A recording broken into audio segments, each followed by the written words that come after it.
சங்கடஹர சதுர்த்தி உருவான கதை தெரியுமா? ஒரு முறை சந்திரன் கைலாசம் சென்றிருந்த போது அங்கு விநாயகர் விளையாடி கொண்டிருந்ததை பார்த்தான்.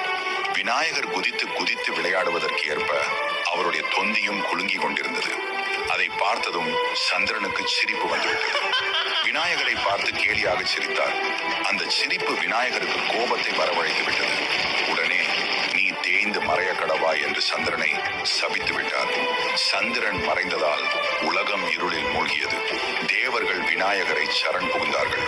தன் தவறுக்கு வருந்திய சந்திரனும் தன்னை மன்னிக்குமாறு வேண்டி தவம் புரிந்தார்.